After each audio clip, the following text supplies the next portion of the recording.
The first confirmation did not come from military telescopes or secret radars. It came from civilian astronomers who noticed an impossible shadow cutting across the starlight with geometric precision.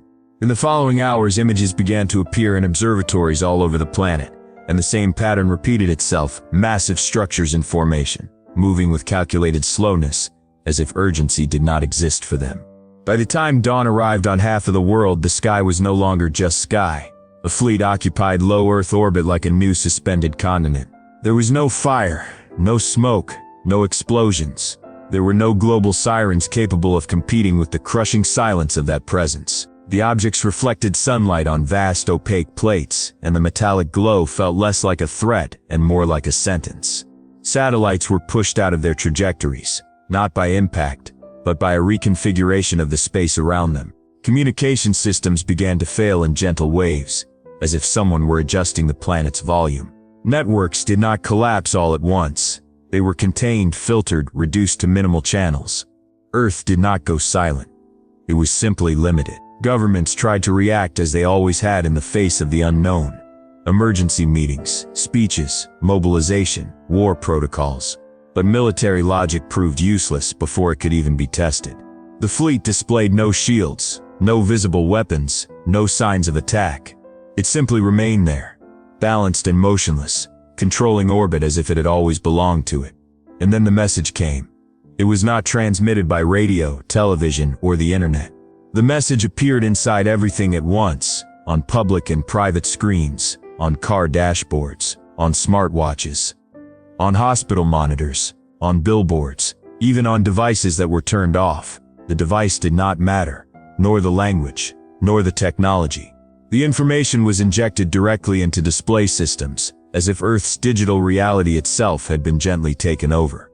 The text was simple, a single sentence, repeated in every known human language: humanity has been classified as a civilization in transition. Self-governance has been suspended. The entire planet froze, not by order, but by instinct. For a few seconds, millions of people stared at the same statement and felt the same cold spread through their bodies. There was no explicit threat, but there was certainty. This was not a negotiation. It was an administrative notice. The message continued, expanding into short objective paragraphs, impossible to interpret as propaganda or bluff. Earth was being incorporated into a continuity protocol.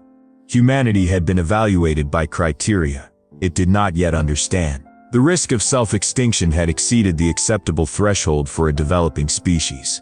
The contact was not a military invasion. It was a preventive intervention. Translation systems failed repeatedly to soften the true meaning. The phrase self-governance suspended remained harsh, with no alternatives. Whatever was speaking to humanity did not care about emotional connotation. It cared about precision. In the first hours, world leaders attempted to open diplomatic channels. They sent signals, launched satellites, made directed broadcasts. Nothing returned.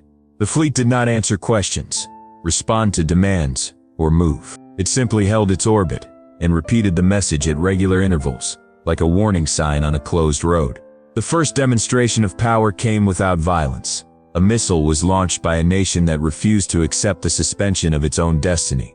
The launch was detected by millions in real time. The trajectory rose, cut through clouds, and entered the stratosphere. And then it stopped. It did not explode. It was not deflected. It simply ceased, as if physics itself had briefly changed around the object. The missile remained suspended in the air for 2 seconds, motionless, before descending slowly and touching the ground without impact, like a toy carefully set down. The next message followed immediately. Strategic weapons have been deactivated. Escalation will be prevented. The demonstration was enough to crush any illusion. The world had been conquered without gunfire. War had been nullified before it began. Throughout the day, smaller structures began descending at specific points across the planet. They were not attack ships. They were control modules, installed near energy centers, transportation networks, water systems, industrial hubs. The structures destroyed nothing. They simply connected. And once connected, infrastructure performance improved to an absurd, almost offensive degree. Blackouts vanished. Failures were corrected in minutes. Traffic congestion dissolved through optimized routing. Supply chains became flawless. Humanity noticed the most humiliating detail. The intervention did not need to punish in order to dominate. It only needed to become indispensable. By the end of the first day, another message appeared. The transition will be supervised. Resistance will be converted into containment. Cooperation will be rewarded with stability. There was no promise of future freedom. No end date. No face. No name. No flag. Only a galactic system acting as if Earth were a problematic sector. A civilization too young to operate its own machine. And as crowds stared at the occupied sky, a uniform sensation spread across the planet. The world had not been conquered. It had been reclassified. In the days that followed the reclassification, humanity discovered that the absence of war did not mean the absence of control. The orbital structures remained motionless, but the alien presence began to manifest itself concretely in everyday life. The control modules installed on the surface started operating as direct extensions of the fleet. They were not military bases but administrative centers. Through them, data flows crossed the planet in real time, reorganizing systems that had previously depended on fragmented human decisions. The first visible change occurred in the economy. Markets stopped oscillating unpredictably. Currency stabilized without human intervention. Historical debts were frozen, then redistributed according to models no one on Earth fully understood. Unemployment dropped abruptly, not because new jobs appeared, but because the concept of work itself was redefined. Functions deemed redundant were eliminated, while others, related to social and cultural maintenance, began to be encouraged. Humanity felt relief, and shortly after, discomfort. National governments continued to exist, but now operated under direct supervision. Human authorities received precise directives, presented as irrefutable technical recommendations. There were no shouted orders or explicit threats, only reports filled with probabilities, risk charts, and collapse projections that rendered any moral objection statistically irrelevant. The fleet did not impose a single language or a dominant culture. On the contrary, it began preserving traditions, languages, and local identities with almost excessive care.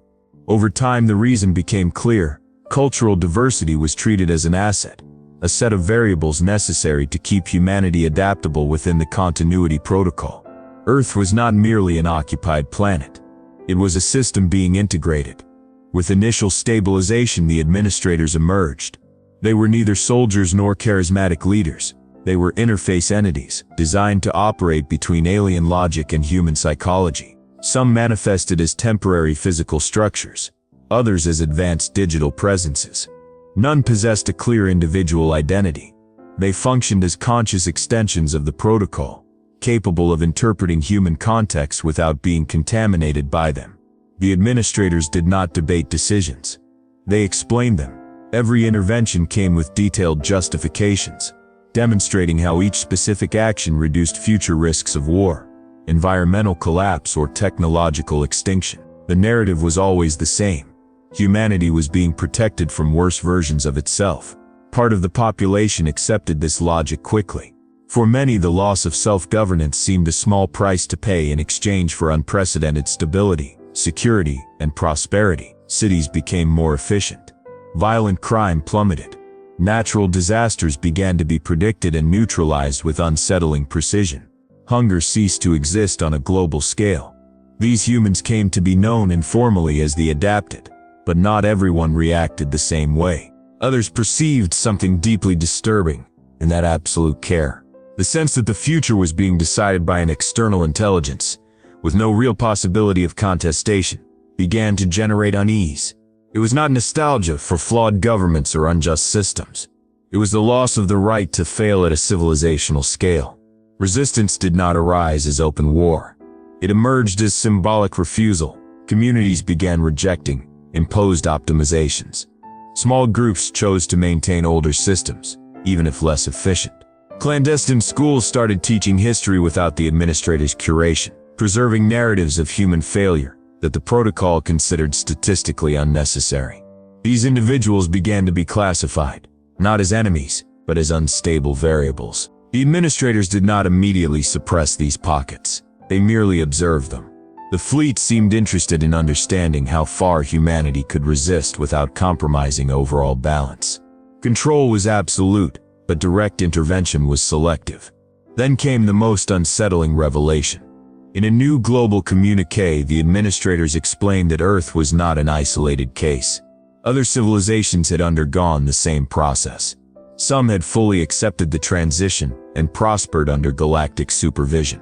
Others had resisted beyond the acceptable threshold and were permanently contained. Humanity was being observed, not to decide whether it would survive, but to determine in what form it would continue to exist. From that moment on, it became clear that the invasion had never aimed to dominate Earth for resources or territory. The planet had been preserved because it occupied a strategic position within a larger system, a mosaic of civilizations at different stages of development. Earth was not at war with a galactic civilization, it was being evaluated, and the outcome had not yet been calculated. The stabilization imposed by the galactic administration began to reveal invisible fractures within the first few months. At first glance, Earth seemed to have entered a golden age. Armed conflicts had completely ceased. Hunger had been eradicated. Epidemics became historical statistics. The climate, though still unstable, began to be mitigated by precise interventions that prevented large-scale catastrophes. For billions of people, life had never been safer. But safety came at a cost. Human decisions, even the most trivial ones, began to lose weight. Alien recommendation systems started guiding everything from public policy to individual choices, always based on probabilities of collective well-being. Nothing was explicitly forbidden. It simply became statistically unlikely. Alternative paths continued to exist, but were silently discouraged through invisible incentives. Freedom was not taken away. It was diluted. Symbolic resistance began to intensify when human groups realized that certain behaviors simply disappeared over time. Art forms that depended on conflict, risk, or transgression lost space. Spontaneous cultural movements were absorbed and neutralized before they could become disruptive. Even intellectual revolutions began to be predicted and softened before reaching maturity. Human history was being edited in real time.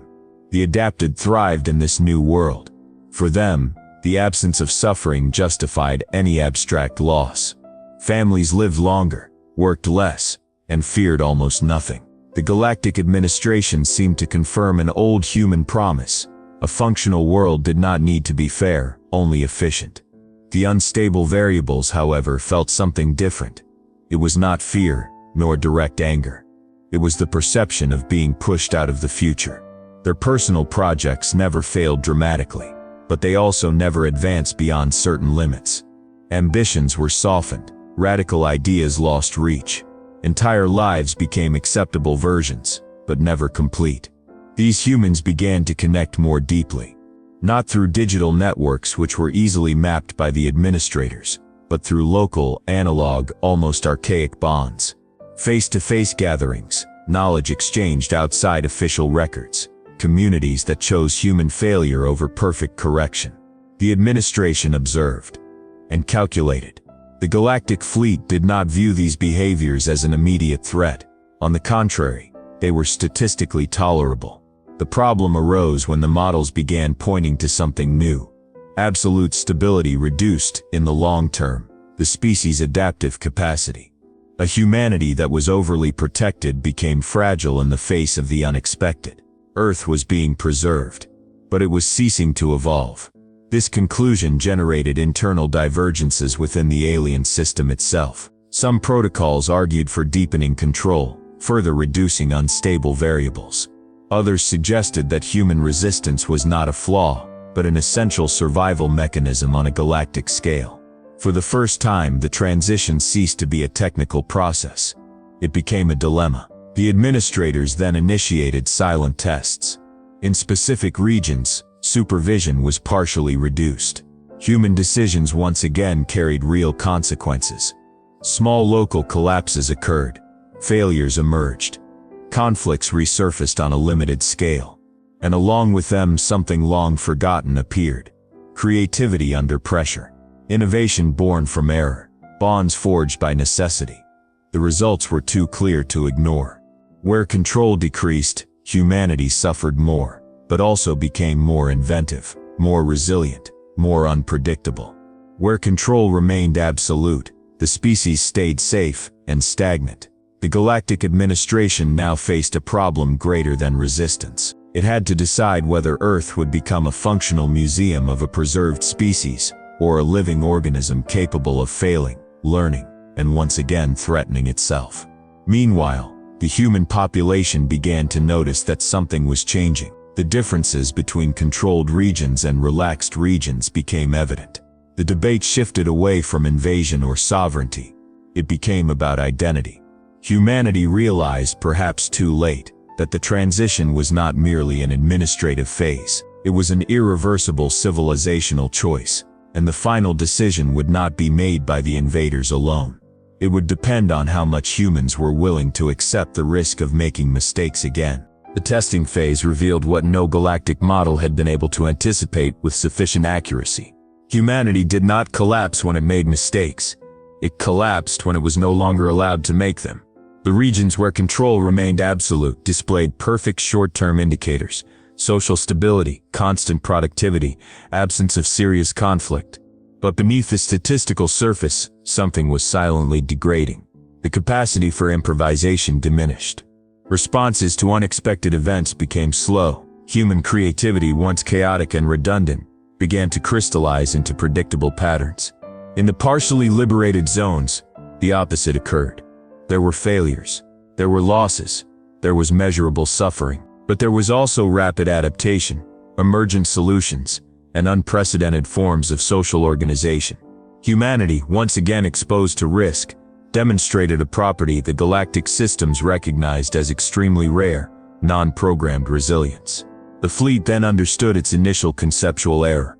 Earth was not a civilization in transition toward total stability. It was a civilization built on the tension between order and failure. Eliminating one side meant destroying the balance. The continuity protocol entered maximum revision. For the first time since its creation, a civilization under tutelage forced the system to reconsider its own parameters. The approaching decision concerned not only Earth, but the galactic intervention model itself. Preserving humanity meant accepting the risk of future self-destruction. Controlling it completely meant condemning it to evolutionary irrelevance. The solution found was radical. The fleet announced a final reclassification. Earth would no longer be a centrally supervised territory, and would instead be recognized as a high-risk autonomous zone. This did not mean full freedom, nor total abandonment. It meant something more dangerous: responsibility returned. The orbital structures would remain for a limited period, acting only as observers and as containment for irreversible extinction-level events. Planetary weapons would remain disabled. Interventions would occur only in the face of immediate existential threats. Everything else, politics, economy, culture, conflicts, would return to human control. The Galactic Administration would withdraw gradually, not as a defeat, but as a calculated concession. The final message was transmitted without triumphalism, without dramatic warnings. Just a logical statement: humanity has demonstrated the capacity to evolve under uncertainty. Self-governance will be restored. The consequences will be entirely human. The impact of this decision was not immediately celebrated. There was fear. There was division. Some wished for the control to remain, unable to accept instability once again. Others felt something close to relief, mixed with dread. Freedom returned without guarantees, without absolute protection, without promises of success. The sky began to open. The orbital structures moved slowly, one by one, until they drifted out of human sight. The overwhelming presence that had redefined the planet gradually became memory and historical record. Earth became quiet again, but not intact. Humanity inherited a transformed world, optimized systems, deep cultural scars, and above all the awareness that it had been deemed incapable of deciding its own fate. Now that decision returned to human hands, without constant supervision, without external guarantees, without cosmic excuses. The galactic invasion ended without battles, but the true war, against human nature itself, its errors and excesses, began again at that moment. And for the first time in a long while, Earth's future was not stable. It was uncertain, and precisely because of that, it became human again.